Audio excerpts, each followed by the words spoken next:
Greetings, mind crafters, and welcome to another exciting Minecraft episode. I am super stoked to talk about becoming limitless in 2024. I am just so freaking out, just so excited to have this talk because what we're talking about is busting through that glass ceiling, as they say, and we all have got one. Some have a thicker one than others, but it's something we need to constantly stay on top of. Even people are good at it. We have to stay on top of it, right? And that means, you know, um, constantly being hyper vigilant of any limiting beliefs that, are sort of persisting. Okay, so I keep forgetting to say my name. I don't remember if I did or not. Anyway, my name is Kimberly Quinn. I'm super stoked to be here today. I got little Giovanni lying on the hardwood floor here, taking a snooze. We got the fire crackling. Um, this actually is really usually I do them a couple, 2 3 weeks, in advance and then release them. But this one is actually getting released. I'm doing it today, releasing it tomorrow. So it's currently, what is it? It's the day after Christmas.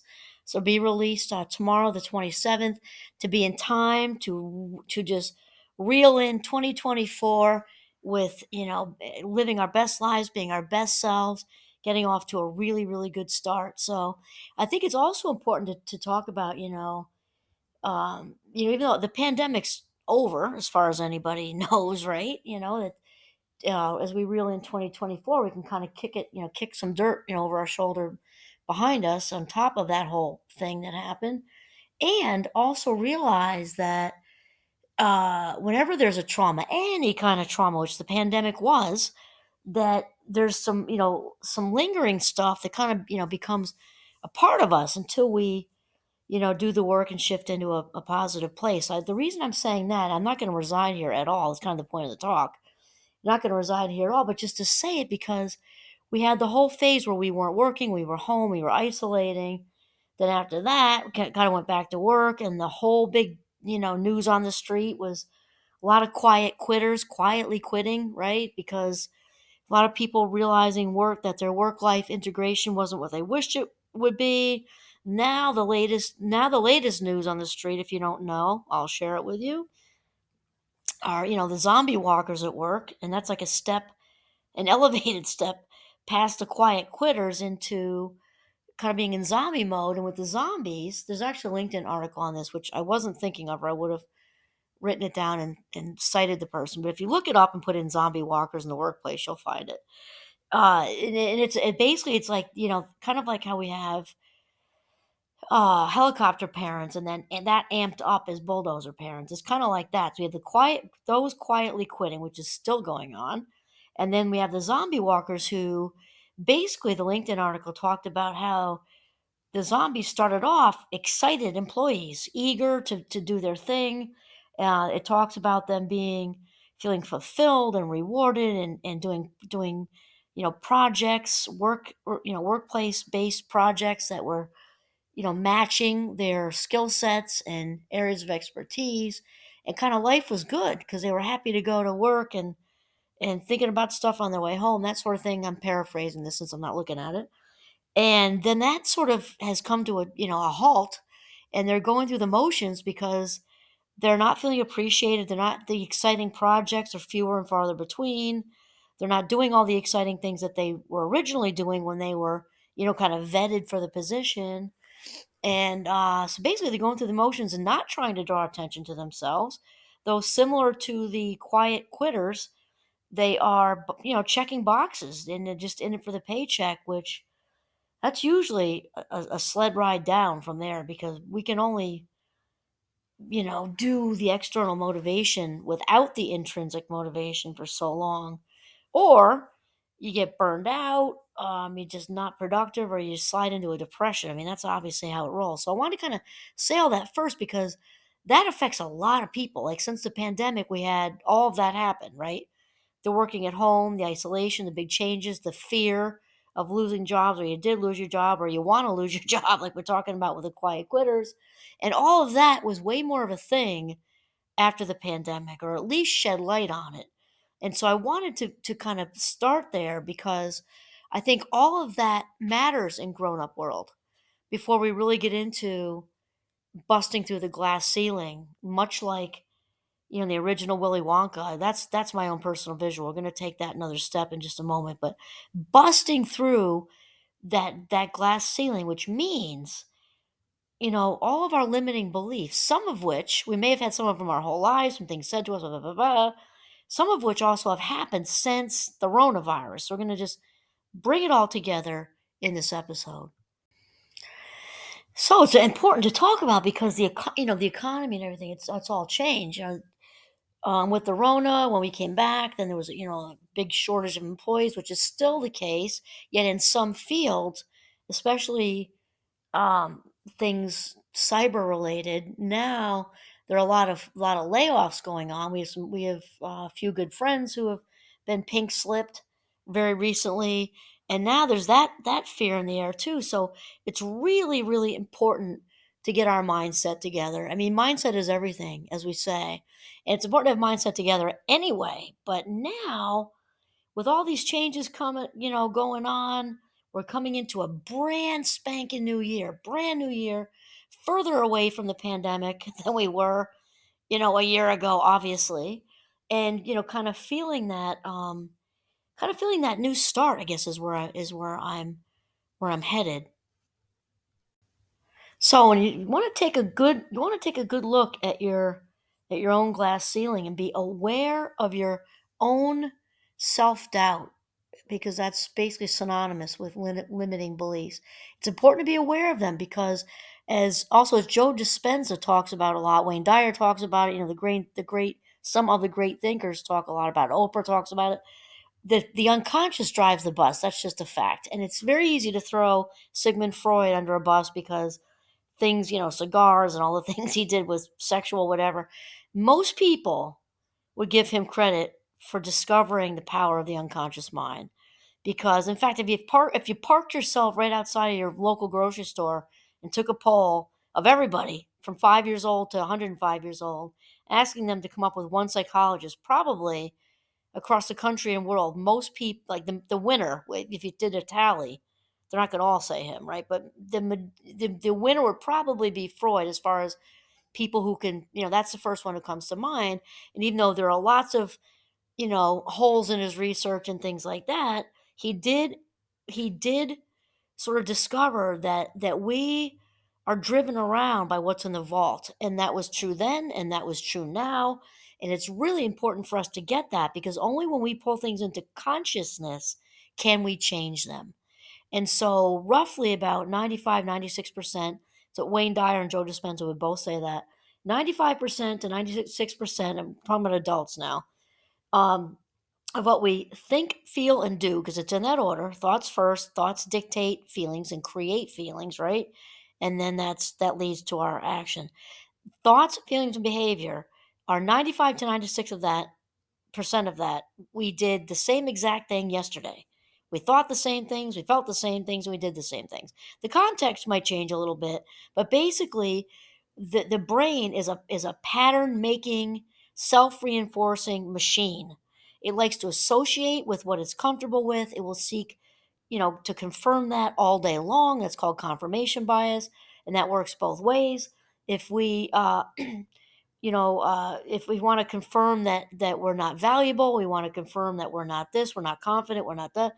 We want to confirm our regret, we want to confirm our guilt, we want to confirm our shame. We can do that all day long. We will naturally sniff out people and conversations who are talking about the same stuff. They were cheated on too. They didn't write that children's book they wanted to write, and now they're 75 and they feel like they can't do it. They never got to travel. They never did this. They never did that. They wish they had kids. Da, da, da, da, da. We can confirm that, and we'll just sniff out the people and the circumstances and the abusive relationships, whatever, until we bring it into consciousness how we want to turn that around. That is also true if we are confirming the positive stuff. We are confirming that we're limitless. We are confirming that we are ready to step into our power. We are confirming that we are ready to step into our entrepreneurial mode and start a business. We are ready to step into a great relationship, ready to step into a new house. We're ready to step into our highest versions of us, including all that stuff. The brain is going to seek out what we what we put out there. That's just how it works. That's called confirmation bias, which again works in our favor when we program the unconscious mind. That's how that is the best way to say it. Also, confirmation bias, a lot of people when they talk about it out in the world, they focus only on seeking to confirm what we already believe. It actually has two parts to it, and the other part is while we are actively seeking out to confirm what we already believe about ourselves, positive or negative, we are also ignoring evidence to the contrary. So if we're really working on that self confidence, really working on that self confidence, we get some compliments, things like that. We ignore what people say, like, "Wow, did you pull that off? Wow, did you do a great presentation? Wow, did that?" And we might hear it, but we're not integrating it into the hard drive. So it's not just confirming what we already believe if we're not feeling worthy, right? We also are ignoring good stuff trying to get in to kind of flip the script on what we believe. So it's both. And if you think about how powerful the confirmation bias is, that kind of is the proof in the pudding that we really have to be aware of the unconscious mind, be aware of our limiting beliefs, because we're going to confirm, and strengthen them until we make a conscious choice to become aware of them and talk back to them. They will get stronger, stronger, stronger, and we will continue to have no changes and nothing different in our lives until we get that and do that.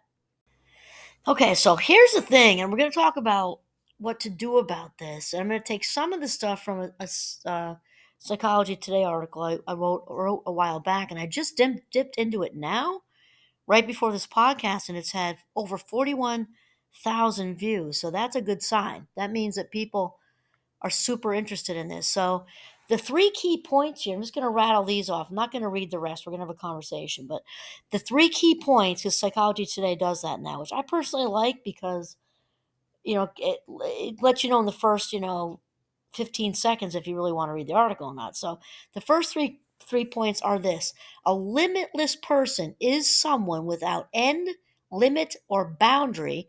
They are the captain of their own ship. Awesome. The second one is limitless people do not curse what gets in their way. They look at each curveball that life throws as an opportunity for growth. And three, the personalities of limitless people are in alignment with their signature strengths, which align with their authentic purpose. Okay, excellent. So the first one is to really understand that we are the captains of our own ships, and we're also the artists of our own script. Put that in any way you want to, but a lot of times people are in victim mode, not realizing, often with all the attention of that. And we're not saying whatever happened isn't legit, and not in no way am I dismissing that.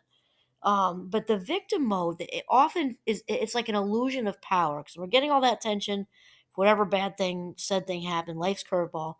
It feels like we have power, but in reality, we're giving up our power on a silver platter, beautiful china lake. Here you go.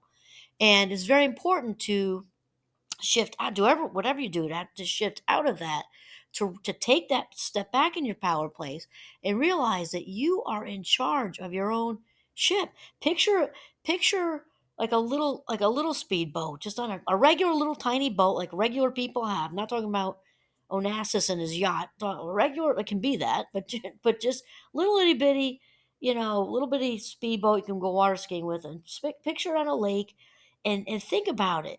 It's going of the direction and what's in front of it. The focus and steering the wheel, we're steering the wheel to go forward. Whatever is behind us is actually literally in the wake, literally in the wake. Only that present moment stuff and that present moment energy is going forward. We are actually creating which way we are going. That's just the fact, Jack. And then this, I like the second one as well because limitless people don't curse what gets in their way. That they get it that life presents us contrast. It's just how it is. Contrast is going to happen. It's kind of like a lasagna noodle, right? There's ups and downs. So you want to savor when we're on a high and everything's going great, or this is going well, the job, the social life, the partner, the kids are getting awards. Who knows, Phil? You're on a health regimen and that's going well. You just lost 8 pounds, but more importantly, you feel better in your own skin. You just put on addition to the house, you saved for it, you crushed it, you did it. Now you're so happy to have the space, but beep, ba, ba, ba, got to travel to Italy or whatever. Just to just celebrate, be grateful, and just appreciate all that abundance when we're at the top of the lasagna noodle. And then realize when we dip back down that contrast is part of life. And I think that's one of the big issues with our Gen Zs. And I talk about them a lot because I'm very focused on helping them actually, and my mission in life is to I'm a catalyst for happiness no matter what your age is, whatever generation you are. The Gen Z's, however, need a lot of extra focus right now. But so I think that part of the thing for them is they have the bar set at there's no stress. And they, at least I'm not saying all of them because that's obviously we can't say that statement with anybody, but like, oh, like something's wrong if there's stress. But like, curveballs and contrast are part of life, and it's how we manage them. So when we can shift out of this place of, oh no, why did this happen to me? Limitless people don't do that. Why did this happen to me? They look at it, and I'm not saying they're jumping up and down when they get a pink slip or something bad happens, they lose a pet, obviously. But it's like, how can I grow from this? And they also have, or say we also have the mindset that contrast is part of life, and therefore life doesn't happen to us. Like, oh, how did this happen? Why did this happen to me? Life happens for us. They get it that life happens for us. And I'm not saying it's not a tough sell when we're in it. Of course it is. In the end, though, the limitless person will move ahead of the limited person because they get that. It's not going to be this roadblock they can't jump over or climb under or move around or walk through. Just break in half and walk through.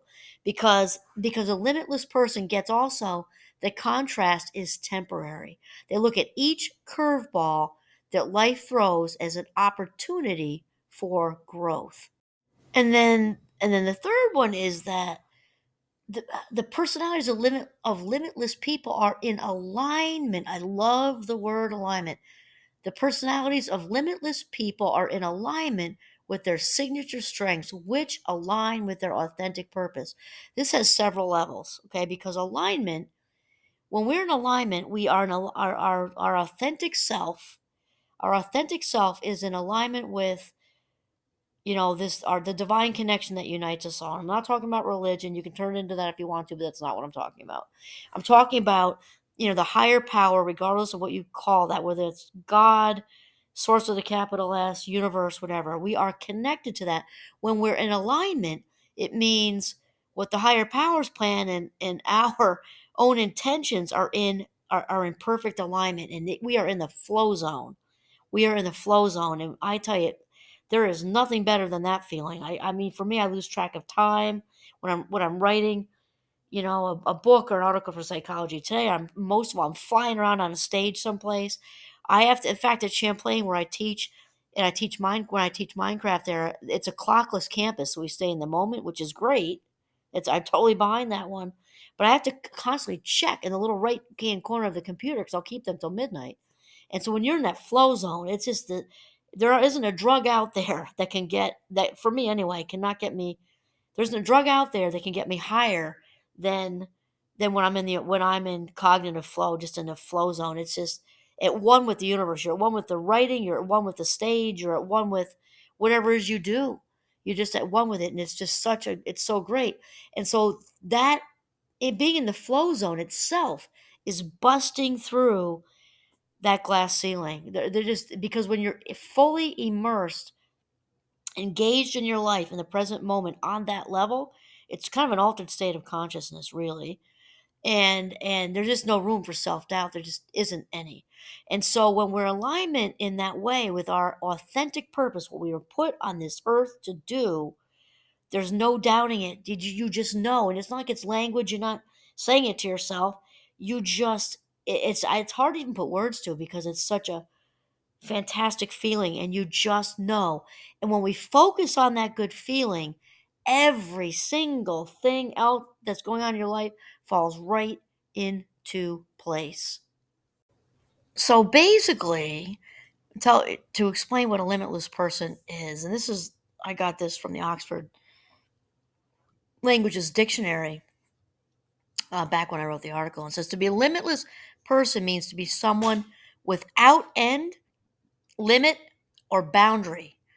So basically, we're talking about realizing and embracing your own inner superhero. And this is the thing, we all have one. There are people out there who maybe think they don't have one. You do have one. What you have to really think about working on is working at your own feeling of thoughts and feelings of worthiness, and working on seeing your own infinite value, because it is there. Every single person walking this earth has an inner superhero. That's how it is. And so rather than, I think of Superman, my favorite superhero. I like them all actually, but I just have a thing for Superman. I like the whole kryptonite idea. I like the laser vision. I love that he can fly. That's a biggie. So anyway, rather than, but like for the superhero, or talking about our own inner superhero, rather than us, flying like Superman at these super high altitudes, or leaping over tall buildings in a single bound, this limitless people, your own limitless superhero, is about learning to create the life you want to live. We can all do it. And if you don't think you can't, it's because, or sorry, if you think you can't, or if you don't think you can, or if you think you can't, said different ways, that's because self-doubt is working at you from the vault. Those unconscious, whatever people said to you, then you learned to believe it, then you repeated it to yourself, and it became stronger, stronger, stronger, stronger, stronger. That is self doubt throwing a big old wrench in your limitless wheel. And so it's really important. That's what we were talking about earlier in this episode. It's very, very, very important to bring into consciousness what your limited beliefs are, so that you can then talk back to them and shift out and away from them, because whatever we think about expands. Whatever we think about expands. So if those thoughts are rolling around in the subconscious, the unconscious, they are getting stronger, stronger, stronger, reinforcing themselves. When we bring them to conscious, you might say, "Oh, she's contradicting herself. She's saying to think about it." No, I'm not. I'm saying to bring them into conscious awareness, so that you can then shift out of them. If we simply say, "Oh, I don't want to think about that," said limiting belief, and we keep saying, "I don't want to think about that," you're actually attracting more of it.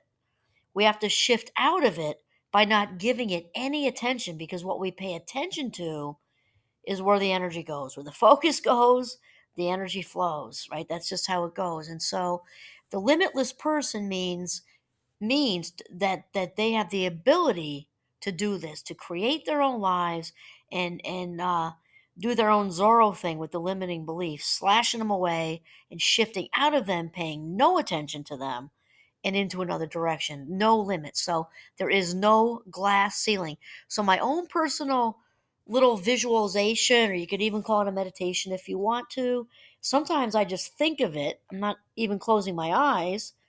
I could even be driving. So certainly don't want to close your eyes when you're driving. But I often think of it, that last scene there when Charlie, gives back the everlasting gobstopper, and busts through the glass ceiling when the Wonka, let's just call it the Wonka rocket, because I forget what the name of it was, but they bust through. I just envision that, whatever old things were said to you, whatever things you've said to yourself, and picture that glass just going everywhere and blowing right through it. And limitless people are walking around all over the place doing things regular people do, because we are regular people who just made a conscious choice to do the work on dismantling the limiting beliefs. I mean, that's really all it is. And like we just talked about, the brain loves patterns. The more you get your thoughts in the way of limitlessness, the more the brain looks for it, confirms it, the more it happens, and the pattern gets stronger, stronger, stronger, stronger. Those lead to feelings of limitlessness, which then lead to actions of limitlessness. And I'll tell you, I'm in a mastermind group with some of the most successful people that I've ever met, and they're down to earth, very regular, very regular people who basically got a handle on their brain because we are what we think. And when we become the boss of our brain, which is the whole foundation for Minecraft, our whole world opens up, and I'm surrounded by just very wonderful down to earth people who are self-made, who made a conscious choice to write their own script. And that's what we're talking about today. And the next time you sort of notice a limitless person, and you do notice them because when they walk in the room, they own it. And I don't mean in a cocky, arrogant way. That's actually the opposite of what I mean, because the limitless people I know are extremely authentic. They're writing their own scripts, they're in alignment with their purpose. They're also very focused on making a difference first. And it's the opposite of arrogance, because arrogance stems from ego. Authenticity doesn't have a need for that. However, when somebody, and there's nothing more sexy than authentic confidence. That's written all over the place. You can look that up. Whether it's a romantic attraction, male male, female, whatever. Whether it's just somebody's got it going on as a CEO, whatever. That authentic confidence thing is just, it's electric is what it is. And this is because the limitless person resides in a place of authentic power. They know their own worth. They do not question it. They know their own worth. If they start to feel like it's like, they're questioning something, let's say a day when they're just not feeling their very best, they are on it like white on rice, and shifting right back into that power place of original worthiness. They are also able to set very clear, very appropriate boundaries, and they do it respectfully, always respectfully, with honesty and kindness, as my good friend Father Mike used to say. And limitless people, they're when they kind of walk in with their swag, again, just authentic swag, they're also in alignment with their signature strengths. So they're trying very hard to be their best selves based on what their own individual unique strengths are. They're not trying to latch onto somebody else's strength. So like I saw that person, you know, Taylor Swift, what a good singer. I want to be like her, but if you're not a singer, you can't do that, right? You can make it on a less of a lesser level in the workplace, and maybe there's just somebody where you work who has it going on in whatever way, but that's not you, that's them. Can you emulate them because they're more positive mindseted? Geez, they have a more positive mindset. Yes. More resilient. Yeah. I'd like to be more like them in my own way, right? So the limitless person is aware of their own authentic person. That what? Geez, my mind is faster than my mouth. So that is what the issue is. They are aware of their own authentic purpose, that one thing that they were put on this earth to do. And obviously that can change. For right now, it might be being the best, mom or dad. Your kids are little and everything. Not that there's never an end to motherhood and fatherhood, right? Of course. But I mean that early stage when you're full throttle and, investing. And then later on in life, when they're grown up and married, you're still the best mom or dad, and you're starting a business, and it's your business to, maybe it's a nonprofit, to start a foundation for neurodivergent children, autistic kids, or fast minders, or something like that. You get the idea. Limitless people listen to and follow their inner voice. I cannot tell you how huge that is. That inner voice, kind of like when, if you're a prayer, good if you like to put the good vibes out there, however you want to say it. When you're talking to the creator of all things, the higher power, that's a creator of all things talking back to you when you listen to the inner voice. So the limitless person is not afraid to take risks. It doesn't mean, or if they're even like a little afraid, they can acknowledge, oh, that's a little bit risky, but they walk through it. And as they as it has been said, the only way out is through. Also, limitless people do not, we talked about the worthiness thing. Limitless people know their value. They absolutely know their value and deserve, and they because they know their value, they know that they deserve everything the universe, God source has to offer. They just, it's a knowing, because it goes like this. Thoughts, we think thoughts enough, they become beliefs, and that's way better than just thoughts when they're positive, right? Because that can go the other way.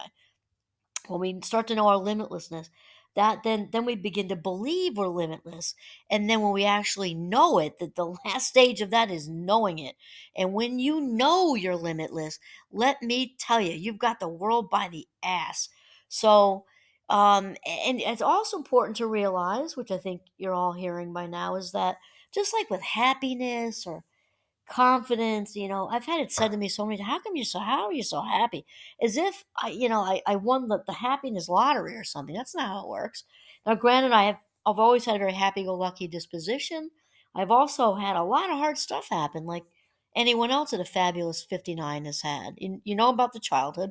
I've talked about it a lot. So it takes anything worthwhile in life takes some effort. Well, it's not different with working towards your limitlessness. And like anything else, whatever we practice and put effort into, right, we get better at. That's just how it is. So there's no limitless lottery either, where somebody draws a lucky limitless ticket or something. It's just not how it works. um, so it's a mindset, just like with happiness or confidence, whatever you want to fill in the blank with that we can all of us, hear me when I say all of us, because a lot of people have that accept me attitude, and that would be the limiting beliefs, right? So all of us have the ability to create, develop this limitless mindset. It takes commitment. You have to want to do it. And just like anything else, it takes practice, because whatever we practice, we inevitably get good at. Okay, so just to recap, the 12 things limitless people know, and again, we all have this in us, one step at a time, right? Limitless people know: one, our thoughts create our reality. We talked about it. Two, life happens for us and not to us. Three, no one can hurt your feelings. Why? Because they're your feelings. Wayne Dyer talks about this. We know, and also Eleanor Roosevelt said something similar. No one can make you inferior without your consent. That's it. So number three is no one can hurt your feelings. Four, operating from a place of lack only attracts more lack. And in here, this is called deficit motivation. We talked about it. Whatever we think about expands. Thoughts expand. So it's really important to get a handle on that, because if you're thinking thoughts that are, emerging from a scarcity mindset, you are attracting more lack, more deprivation, more deficit, more scarcity, more not enough to you. So it's important to shift out of that and remember what I said earlier, that if we do this, oh, I don't want to think about that. I don't want to think about that. I'm broke now. If you keep saying, I don't want to think about being broke, you're attracting broke to you times like a gazillion.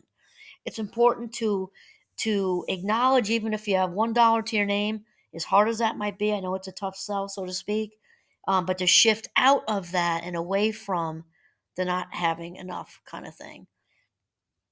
Um, and five, the key to happiness is residing in a place of gratitude every single day. Limitless people always have enough.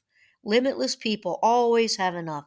Six, we must get rid of the junk. We must get rid of the junk. Wayne Dyer also talks about this a lot, clearing out the brain attic. Just think of a computer when you go to check the available space, and that bar is all the way over to the right, and there's a little sliver of room left for processing, and the computer's slow and awkward and it can't take in new information. And that's just like the brain, right? We can't take in new information, which is how we change and grow. So we need to clear out the crap, which means old resentments and guilt and past memories, which are attached to bad emotion. We got to clear out the old crap from the past to create that space. Just like when we clean up the computer, and then it gets rid of all the old files we're not using, gets rid of all the whatevers, the old programs are not using, and all of a sudden we have space to use for all the new information. Good. Seven, know that we are always single, even if married. So we talk about relationships and people. We are complex, we're complicated. When two people come together, we come together as two whole and complete individuals rather than two half people completing each other. That's super, super important to know. I've been married for 30 plus years, and you're two individuals loving each other in a wonderfully, not codependent but interdependent way, and limitless people get that. I basically got to stand on your own 2 feet before you join in a dance with somebody else. I think that's what I'm saying. Okay, 8, failure does not exist. This is super Wayne Dyer. He talks about if you change your perspective on failure to we are all human beings moving around on this planet, this wonderful planet of ours, acting, behaving, we're doing stuff, right? When we do stuff, we produce results. And they may work for us at times and may not feel like they're working for us at other times, but really they're just all results. And they point us in a new direction, even if those results are harsh and point us, in whatever direction. It's still we're growing from the contrast even when that's happening. So there really is no such thing as failure, since it's all about moving forward, even if the forward involves a couple steps backward to move forward again, right? So, and to move in a newer, better direction. I like that. I like that new perspective on it. Then we don't fear it so much. Realize even a contrast was presented to me. I was not my best place for a while, and I'm in a way better place. Was that really a failure, or was that just contrast that I grew from? Okay, 9. What we persist will resist. It's super Carl Jung. And is it limitless people just don't fight the universe? They know better. We know better. Instead, we reside in a place of non resistance or flow. We talked about the whole flow thing. And when you are in alignment with your highest vibe self, which is your God self, right? We're all connected to God, call it source, universe, whatever. That's your God self. When you're in alignment with your spirit, then it just all comes together. That non resistance, knowing that is all unfolding the way it's meant to, and just kind of surrendering it. Okay, 10. Limitless people know it is our number one job to keep ourselves filled up. My good friend Oprah, she just doesn't know, but I love her. We're very good friends for a lot of years, is very big on this. Our number one job is to keep us filled up, because we cannot do or give what we do not have. That's just how it is. Limitless people keep their cups full. What's in the cup is for me. What overflows is for the rest of you. That's how it goes. 11. We must believe it to see it. Limitless people know that we have to visualize however said business is going to unfold, or the house you want to get, or the kids, or the travel, or the better health, the divine health, the thoughts to things, whatever it is you're trying to, that's your heart's desire. You got to not just visualize it first, and actually feel it as if it's already happened. Because here's the thing, the brain does not know the difference. So if you feel the money coming in, you feel that the business is taking off, you feel that that good contact, that phone call was made to you and it's coming. You feel that the love of your life is about to walk in the door, and you feel it not in a needy way. Needy energy just attracts more neediness. Not going to get anybody that way. So feel that you're already loved, your own worth, and that you have all this love to give, and feel that you're already in that relationship. That's when it walks in the door. Okay, and then lastly, number 12 is a calm mind is a powerful mind. That is super Deepak Chopra.